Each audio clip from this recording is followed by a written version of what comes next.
और एक खबर आती है राजस्थान के जिला कोटा से। वहां का एक सुधा हॉस्पिटल है और किसी ने बनाने वाले ने एक वीडियो बनाया और वीडियो बनाते हुए एक डॉक्टर का फोटोग्राफ से लगाया कि गौर से देख लीजिए, इस डॉक्टर को ये इलाज के नाम पर लोगों की किडनियां निकाल रहा है। जब ये मैसेज बहुत तेजी के साथ फेसबुक पर, सोशल मीडिया पर, अलग अलग सोशल साइट्स पर वायरल होता है तो देश भर में हड़कंप मच जाता है। एक तरफ डॉक्टरों को लेकर बड़ा विश्वास जम रहा था, दूसरी तरफ जब ये बातें सुनने को आ रही थी तो लोगों में हॉस्पिटल जाने से भी कतरा रहे थे, डर रहे थे। अब इसका फैक्ट चेक किया जाता है, पुलिस प्रशासन जुट जाता है इस व्यक्ति की यानी कि इस डॉक्टर की तलाश में। आखिरकार ये दिल्ली में व्यक्ति मिल जाता है 29 जुलाई 2020 को। कई महीने की मशक्कत के बाद ये डॉक्टर हाथ तो आ जाता है और जब इसके बारे में, इसका इतिहास के आईने में झांक कर देखा जाता है, इसकी हिस्ट्री खंगाली जाती है तो वाकई बहुत ही चौंकाने वाली बात सामने आती है। दरअसल इस व्यक्ति ने एक दो नहीं बल्कि 150 से ज्यादा कत्ल किए थे और ऐसे कत्ल किए थे जिसको सुनने के बाद भारत का कानून भी कहीं ना कहीं शर्मा जाता है। लेकिन हैरान करने वाली बात यह है कि भारत का कानून इसको अभी तक फांसी की सजा तो दे चुका है लेकिन चढ़ा नहीं पाया और आज भी ये व्यक्ति तिहाड़ जेल में सजा काट रहा है। बहुत सारे मामले ऐसे हैं जो विचाराधीन हैं, लेकिन इसके बारे में जब भी लोगों को पता चलता है, बहुत सारे लोग ऐसे हैं जो इसके बारे में जानते हैं, बहुत सारे लोग ऐसे भी होंगे जो इसके बारे में नहीं जानते होंगे। जो नहीं जानते होंगे उनके लिए वाकई सुनने वाली बात है और सतर्क होने वाली बात है। आदाब, नमस्कार, सत श्री अकाल। मैं उस्मान सैफी। आज की जो सच्ची घटना मैं आपको सुनाने जा रहा हूं, ये सच्ची घटना है राजस्थान प्रदेश का एक शहर है जयपुर और बात कर रहा हूं 18 जनवरी 2004 की। दरअसल जंक्शन रेलवे स्टेशन से जयपुर के एक व्यक्ति कार को हायर करने के लिए, किराए पर लेने के लिए इधर उधर भटक रहा था। कई सारे लोग उसको आवाज देते हैं कि साहब कहीं चलना है तो हमें बताइए। अलग अलग लोग जब उसे आवाज देते हैं तब उसे एक टाटा सुमो कार दिखाई देती है। टाटा सुमो के पास जाता है, उस ड्राइवर से कहता है कि भाई आपको चलना है क्या? बोले कहाँ जाओगे साहब? बोले मुझे उत्तर प्रदेश के एक शहर है हापुड़, वहां जाना है। मेरी बीवी और मेरे बच्चे हैं, बस उनको लेकर और वापस आना है। आप आने और जाने का दोनों तरफ का किराया बताइए, तो जो भी अगर ठीक बताओगे तो मैं आपको लेके चला जाऊंगा। तो उस ड्राइवर का नाम चांद खां से बात कर रहा था वो व्यक्ति। चांद खां एक ही बार में कहता है कि साहब मैं इधर की ना उधर की 2100 रुपए चाहिए, अगर आपको मंजूर है तो मुझे लेके चलिए, नहीं तो किसी और से बात कर लीजिए। वो व्यक्ति कहता है इतना नाराज होने की जरूरत नहीं है, मैं आपको 2100 रुपए ही दूंगा, लेकिन चलो चलते हैं। अब जैसे ही बात चलने की आती है तुरंत ही वो अपने भाई को बुलाता है। इसका भाई शराफत अली वहीं आसपास में ही था, उसको आवाज देता है कि भाई गाड़ी बुक हो चुकी है और हमें हापुड़ जाना है, जो यूपी का एक शहर है। जयपुर से गाड़ी निकलने वाली थी। गाड़ी में जैसे चलने वाले थे तुरंत ही वो व्यक्ति कहता है कि साहब बात तो एक व्यक्ति की हुई थी और मैं जा रहा हूं, मेरे बच्चे आएंगे, तो इस व्यक्ति को तुम कहां लेके जा रहे हो? तब शराफत अली और उसका भाई चांद खां दोनों आपस में बातचीत करते हुए कहते हैं कि साहब जाएंगे तो दोनों साथ जाएंगे, नहीं तो नहीं जाएंगे। आपको पता नहीं है अलग अलग शहरों में, चाहे वो मेरठ हो, अलवर हो, रेवाड़ी हो, दिल्ली हो, राजस्थान, यूपी, ऐसे कितने शहर हैं, लोग टैक्सी लेकर चले जाते हैं, ना टैक्सी मिलती है ना ड्राइवर लौट कर आता है। इतना डर बना हुआ लोगों में, खासकर सुमो गाड़ी को निशाना बनाया जाता है। साहब इसलिए जाएंगे तो दोनों भाई साथ जाएंगे, नहीं तो नहीं जाएंगे। यहां पर वो व्यक्ति थोड़ा छटपटाता है, मना करता है, लेकिन आखिरकार वो तैयार हो जाता है और 2100 रुपए में वो जब तैयार होता है तो गाड़ी यहां से अब चल पड़ती है। यहां पर पूरा नाम वगैरह नोट कराया जाता है। नाम था महेश खंडेलवाल, जो व्यक्ति गाड़ी लेकर किराए पर जा रहा था। गाड़ी चल पड़ती है और गाड़ी चल पड़ती है तो जब घंटों 2 घंटे या 3 घंटे का सफर तय होता है तो रास्ते में एक जिला पड़ता है डोसा और इसी जिले का एक जगह है महोबा। यहाँ पर कुछ चाय पानी पीने के लिए, टॉयलेट वगैरह जाने के लिए गाड़ी रोकी जाती है। गाड़ी रोकने के बाद यहाँ पर जो चांद खां है वो एसटीडी पर जाता है और फोन करता है अपने अब्बू गफ्फार खां को। अपने अब्बू गफ्फार खां से कहता है कि अब्बू हम लोग डोसा पार करने वाले हैं कुछ ही देर में और यहाँ से सीधा जाएंगे और बस हमें जाकर वापस लौट कर आना है, चिंता मत करना, परेशान मत होना। जो साहब हमारे साथ जा रहे हैं महेश खंडेलवाल, वो बहुत ही अच्छे हैं, रास्ते में उन्होंने खिलाया पिलाया भी हमें और वो हमारी बड़ी खातिर भी कर रहे हैं। तो इसके अब्बू यानी कि गफ्फार खां बहुत खुश हो जाते हैं और कहते हैं कोई बात नहीं बेटा, आप आना, हम आपका इंतजार करेंगे। ये इंतजार घर वाले करते रह जाते हैं, लेकिन कभी भी ना चांद ना उसका भाई शराफत लौट कर आते हैं और ना ही उनकी गाड़ी मिलती है। जब 2-3 दिन का समय बीत जाता है तब उसके पिताजी गफ्फार खां, जो कि जयपुर की ही एक रोडवेज बस के अंदर वर्कशॉप जो होती थी वहां पर ड्राइविंग का काम करते थे, अपने घर वालों से बार बार पूछते हैं कि क्या चांद और शराफत वापस आए। तो घर से सिर्फ एक ही बात मिल रही थी कि नहीं आए। आखिरकार मजबूर होकर कई दिन के बाद वो पहुंच जाते हैं थाने में। जयपुर के एक थाने में जाने के बाद कहते हैं कि साहब मेरे बेटे दोनों चांद और शराफत, एक व्यक्ति उनको लेके गया था हापुड़, लेकिन लौट कर नहीं आए, आप मुकदमा दर्ज कर लीजिए। एफआईआर दर्ज कराई जाती है वो जेआरपी थाने में, क्योंकि मामला जंक्शन से जुड़ा हुआ था।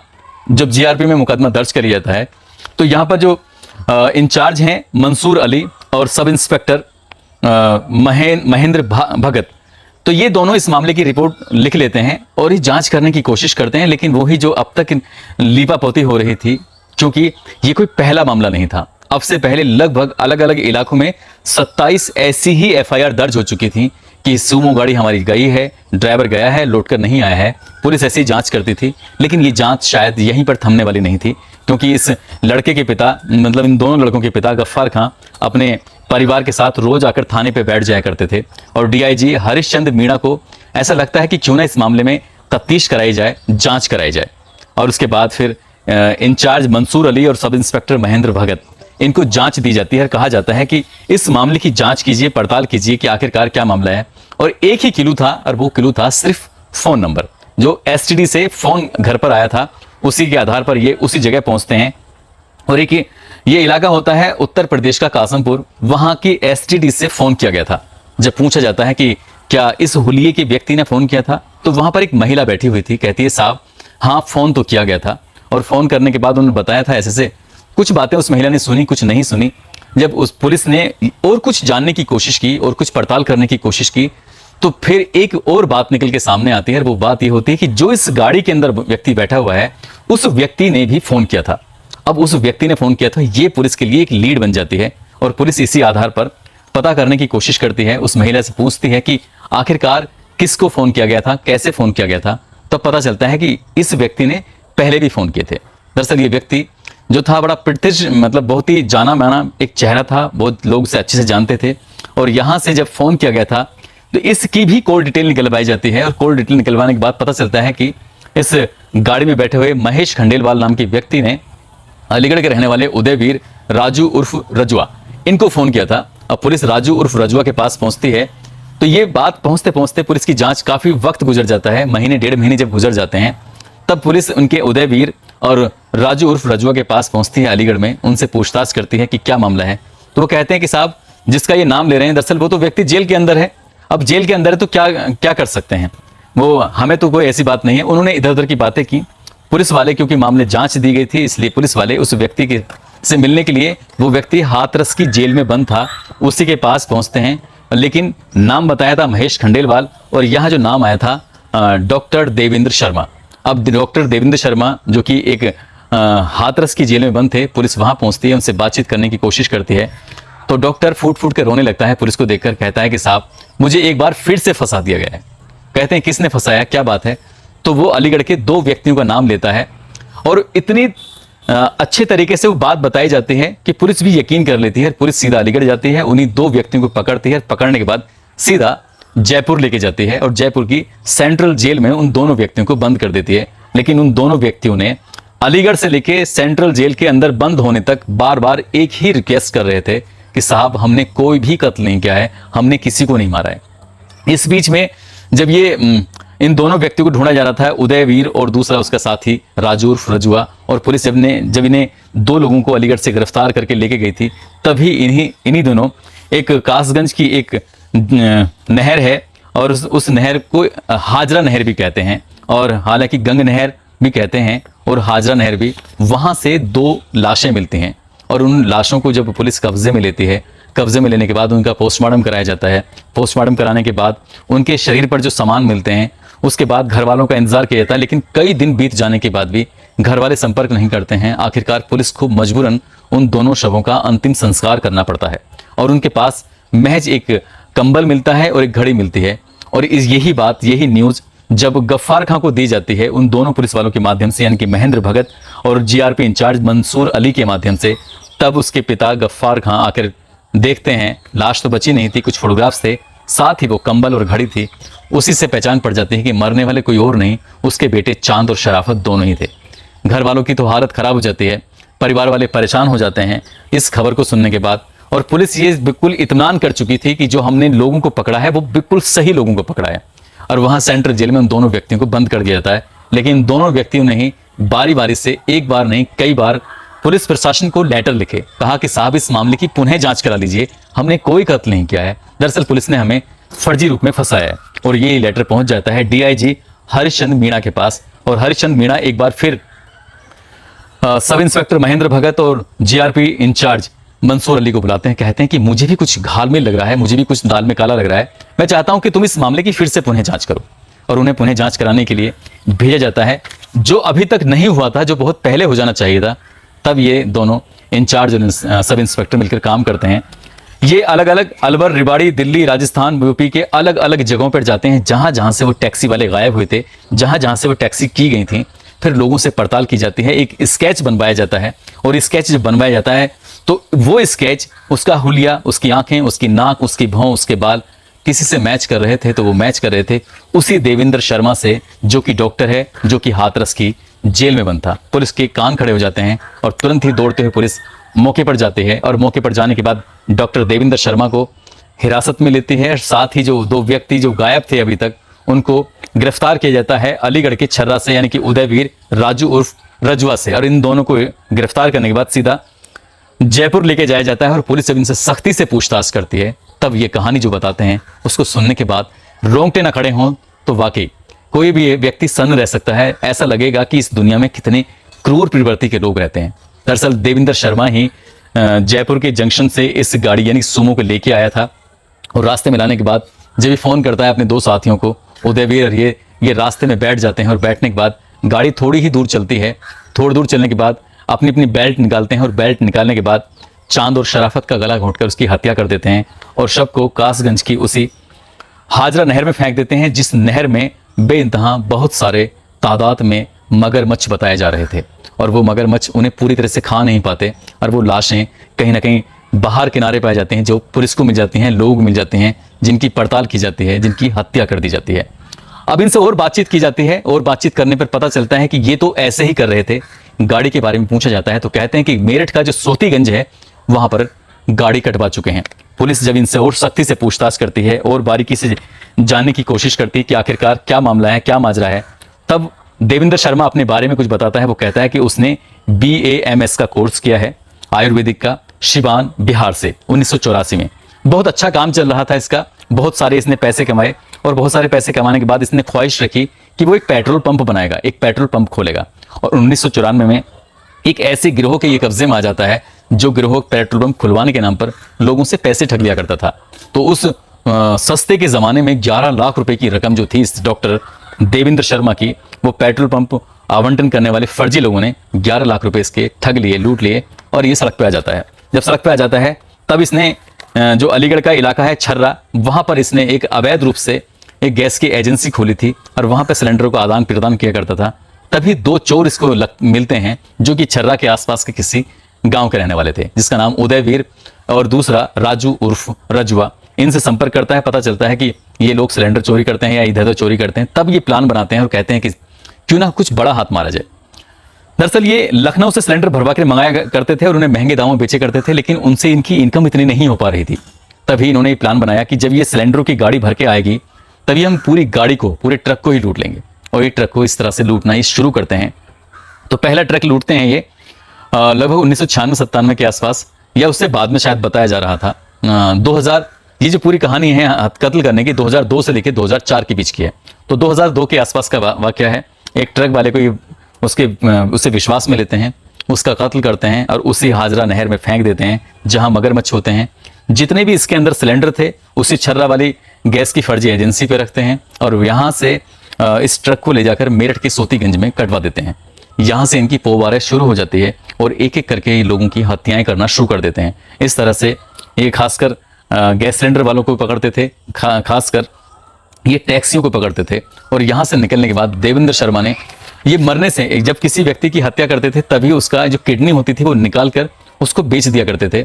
और उसकी कीमत 5 लाख रुपए कम से कम, और अधिकतम उन दोनों दिनों में 7 लाख रुपए तक की किडनी बिका करती थी। अब इन्होंने हत्याओं का सिलसिला शुरू कर दिया, ठीक वैसे ही जैसे चांद और शराफत की थी। और चांद और शराफत के साथ साथ ऐसे न जाने कितने लोग, 27 लोगों के तो FIR तक दर्ज है, उनका रिकॉर्ड है। और कई मामलों में तो FIR भी लग चुकी है। लेकिन जब धीरे धीरे इनसे पूछा जाता है तो ये 50 लोगों के नाम तो बता पाते हैं कि हमने 50 लोगों के साथ ऐसे ही किया था।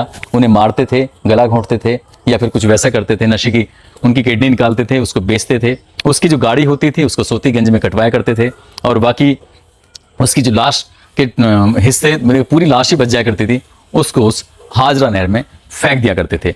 धीरे धीरे करके इनकी जो संख्या थी वो 150 से ज़्यादा पार हो चुकी थी। और इसी तरह से जो कत्ल का सिलसिला चल रहा था, कितने ही ऐसे मामले थे जहां पुलिस ने गंभीरता से ही नहीं लिया, कितने ही मामले ऐसे थे जहां पर पुलिस ने जांच ही नहीं की। काश पुलिस ने वक्त के रहते जांच की होती, या फिर किसी जांच अधिकारी ने एक दूसरे की कड़ियां जोड़ने की कोशिश की होती, क्योंकि राजस्थान, उत्तर प्रदेश, दिल्ली, हरियाणा ऐसे कई राज्यों की कई जगहों की गाड़ियां लगातार चोरी हो रही थी, लगातार ड्राइवर गायब हो रहे थे और पुलिस इस मामले को गंभीरता से नहीं लेती है। जब ये मामला कोर्ट में चलता है, कोर्ट में चलने के बाद सन 2008 में एक मामले में, यानी कि 16 मई 2008 को एक नरेश वर्मा ड्राइवर के मामले में इसको फांसी की सजा सुनाई जाती है, लेकिन फांसी दी नहीं जाती। लगभग 9 अलग अलग मामलों में इसे उम्र कैद की सजा सुनाई जाती है और अभी भी बाकी मामले विचाराधीन है और उन पर पुलिस की, या कह सकते हैं कि पुलिस ने बहुत अच्छे से काम किया होता, बहुत अच्छे से जांच की होती तो शायद कोर्ट बहुत जल्दी पहले ही निर्णय दे चुका होता। लेकिन कोर्ट की कार्रवाई तो खैर आपको पता ही है कि इतनी शिथिलतापूर्वक रखी जाती है। सेंट्रल जेल में ये बंद था और सेंट्रल जेल में बंद होने के साथ साथ इसका व्यवहार दिन प्रतिदिन बहुत अच्छा होता चला जाता है जेल के अंदर। और जेल का मतलब ही होता है सुधार गृह। जब सुधार गृह में ये रहकर ये सुधर रहा था तो जेल प्रशासन को ऐसा लगता था जैसे इसने कोई जुर्म ही नहीं किया है, अपराध ही नहीं किया है। तब ये रिक्वेस्ट करते हुए जेलर साहब से, सुपरिटेंडेंट से कहता है कि साहब मुझे कुछ टाइम के लिए पेरोल दे दीजिए, मुझे बाहर जाना है।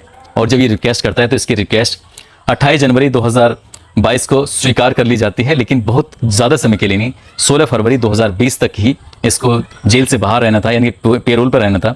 वापस 16 फरवरी को आना था, लेकिन ये जाता जरूर है, सीधा पहुंचता है बिहार। और बिहार में वहीं उसी इलाके में जहां से इसने BAMS का कोर्स किया था, और वहां से सीधा फिर वापस आता है अलीगढ़, क्योंकि ये अलीगढ़ का मूल निवासी था। और अलीगढ़ से ये सीधा दिल्ली की तरफ रुख करता है और यहाँ पर इसको एक अपनी से आधी उम्र की एक लड़की मिलती है या महिला मिलती है, जो कि विडो थी, उसके पति की शायद मौत हो चुकी थी। तो इसने उस महिला से शादी की और शादी करने के बाद ये सीधा दिल्ली में जाकर शिफ्ट हो जाता है। वहाँ शिफ्ट होने के बाद कनाट प्लेस में कुछ ज़मीन की खरीदारी करने के उसमें ये किसी से ठगी करने के प्रयास में था, कोशिश में था। और तभी एक वीडियो सोशल मीडिया पर वायरल हो जाता है राजस्थान के ज़िला कोटा से, एक सुधा अग्रवाल नर्सिंग होम का या हॉस्पिटल का। उसमें बताया जाता है कि ये जो व्यक्ति है, इसका नाम डॉक्टर देवेंद्र शर्मा है, ये लोगों के इलाज के नाम पर किडनियां निकाल रहा है, किडनियां बेच रहा है। तब हड़कंप मच जाता है और पुलिस प्रशासन जब इसके फोटो को और वायरल करता है, तब दिल्ली में जिस जगह पर ये छुपा हुआ था वहाँ के नज़दीकी लोग पुलिस को सूचना देते हैं कि साहब एक व्यक्ति इससे मिलती जुलती शक्ल का है, इससे कम उम्र की एक महिला इसके साथ रहती है, हो ना हो सकता है यही वो व्यक्ति हो। तो 29 जुलाई 2020 को ये पुलिस के हत्थे चढ़ जाता है, पुलिस इसको फिर से गिरफ्तार करती है। लेकिन इस बार इसको जयपुर की सेंट्रल जेल में नहीं रखा जाता, बल्कि इसको रखा जाता है दिल्ली की तिहाड़ जेल में, जहाँ से शायद निकलना मुमकिन नहीं है, क्योंकि वो बहुत ही हाई टेक जेल बताई जाती है। ये उन दोनों की बात है जब ना सीसीटीवी कैमरे हुआ करते थे और ना ही मोबाइल का इतना वर्चस्व हुआ करता था। तो शायद पुलिस को इसलिए भी दिक्कतें हुई क्योंकि रेलवे स्टेशन या किसी टर्मिनल के आसपास या फिर बस स्टॉप से ये जब भी गाड़ियां किया करता था तो वहां पर उन दोनों 2002 से 2004 तक कभी कोई सीसीटीवी कैमरे का चलन नहीं था। इसलिए शायद पुलिस के कुछ हाथ खाली थे और कुछ नहीं मिल रहा था। यदि गफ्फार खान ने इस मामले को गंभीरता से नहीं लिया होता अपने चांद और शराफत की मौत का, तो शायद ये केस कभी खुलता नहीं और ये व्यक्ति कभी पकड़ा नहीं जाता। ये जेल जो गया था उसी फर्जी एजेंसी के मामले में जेल में गया था, जो छर्रा में लोगों ने शिकायत की थी। जब इसकी पड़ताल की गई, जांच की गई, तो इसके पास कोई डॉक्यूमेंट्स नहीं पाए गए थे। जब चांद और शराफत की मौत होती है तभी कुछ टाइम के बाद ही इसके वहाँ पर छर्रा में इसकी गैस एजेंसी पर छापा पड़ जाता है और इसको जेल भेज दिया जाता है। और जो 2 व्यक्तियों के नाम इसने लिए थे अलीगढ़ के, उन दोनों व्यक्तियों को पुलिस बाइज्जत बरी कराती है, छुड़वाती है और वो वापस अपने घर आ जाते हैं, क्योंकि उन्हीं के लिखे लेटर के आधार पर ही DIG हरिचंद मीणा ने इस मामले की पुनः जांच कराई थी। दोस्तों, इस घटनाक्रम को सुनाने का उद्देश्य किसी को परेशान करना नहीं है, किसी का दिल दुखाना नहीं है, बल्कि आपको जागरूक करना है, आपको सचेत करना है। आप जहां भी रहें अपना ख्याल रखें, सुरक्षित रहें। जय हिंद, जय भारत।